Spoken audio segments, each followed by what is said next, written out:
So last week I went to see The Flash in the theater. I've been looking forward to this one for a while. I know Ezra Miller is, how do I put this lightly, awful. Um, but I like him as The Flash. I think he's a funny guy, and I like the way he plays the character. I just don't like the actor. And then I found out that Michael Keaton was coming back as Batman, and I'm like, yes. So I go to see it, and I had fun with this one. I thought it was a fun movie. Now, a lot of people have been saying, like, oh, it's like DC's version of No Way Home, but better. And I'm like, no, that's not true. This is still no Spider-Man No Way Home.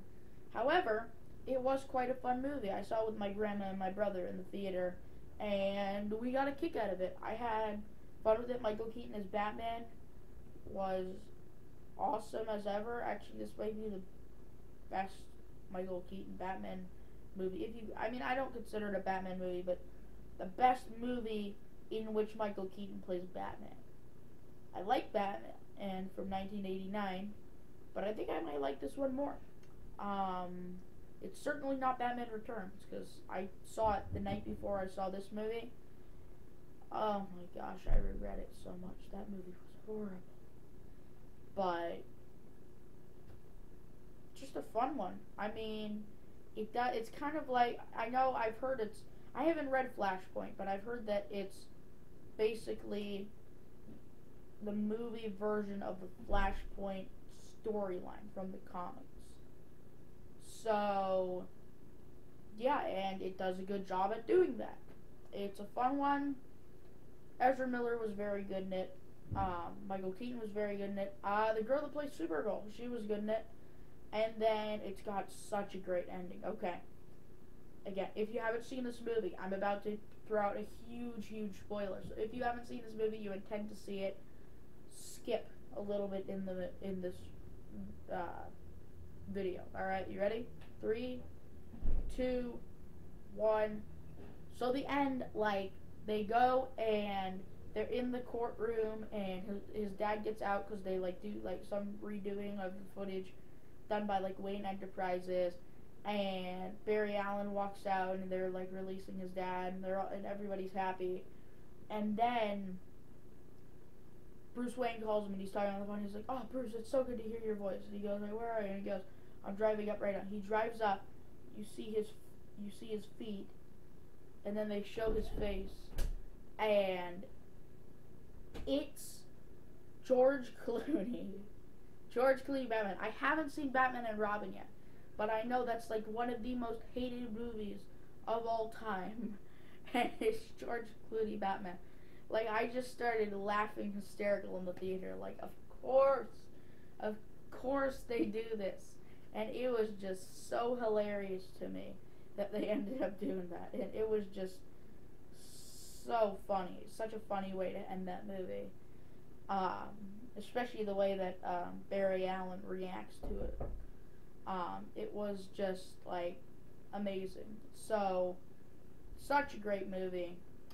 And then, as I said before, the storyline is very interesting, where he's going back to try to save his mom, but he ends up screwing up a lot of stuff. And there are also it's kind of like a love letter to DC movies, because in the movie where in the scene where everything's kind of falling apart, you can see Christopher Reeve's Batman. You can see Christopher Reeve's Batman. Christopher Reeve Superman, and you can see oh my gosh.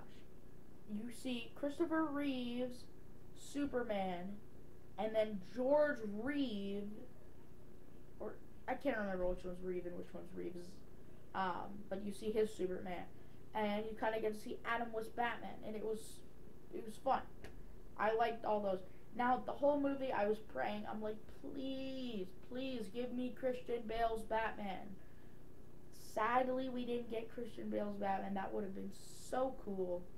But we didn't get Christian back as Batman. But I can let it go, because it was still a pretty good movie. And it's a funny movie, too. It might be the funniest movie in... Actually, wait, no, sorry. If Shazam didn't exist, this would be the funniest movie in the the DC EU. I know there was a scene when other Flash gets his powers and he's running and he doesn't realize that the friction will cause his clothes to burn off. And my brother and I, being us, were just like cracking up in the theater because it was so funny. So yeah, it's a funny movie. It's a fun movie. I enjoyed it. I know it's bombing right now, and I know why. I actually didn't expect it to be bombing this hard. Like, I actually thought it was going to do relatively good because Michael Keaton's back, and also we got, this is like the last movie in the DCEU before James Gunn is rebooting it with Superman Legacy. But I think really it comes down to two things why it's bombing, or actually three things. First off, obviously, Ezra Miller is the main reason why it's bombing, because nobody really wants to see him. Two, I think they kind of overestimated how many people they thought were going to be like, oh my gosh, Michael Keaton's Batman again. I think they kind of overestimated it and how many people would actually care. I cared. I thought it was cool. But he really only did 2 movies from 89 to 92. So while it was fun to see him, I think they did overestimate how many people would actually care that much to go see a movie with an awful person in it just to see Michael Keaton again.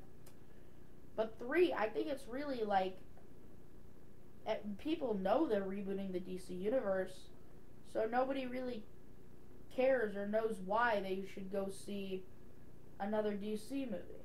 So I enjoyed it. I thought it was good, but it has some flaws, but it should not be bombing as hard as it is right now. And I would recommend, I'd say this is a theater-worthy movie. Go see it. Help DC out. This is their 8th bomb in a row. So DC needs some help right now. So yeah, it's a good movie. I like it. I enjoy it. It's the end of the DCEU as we know it. So it's a good movie. I enjoyed it. So thank you for watching. Hit the like button. Subscribe. Hit the notification bell. I will see you all later. Thank you so much. Bye-bye.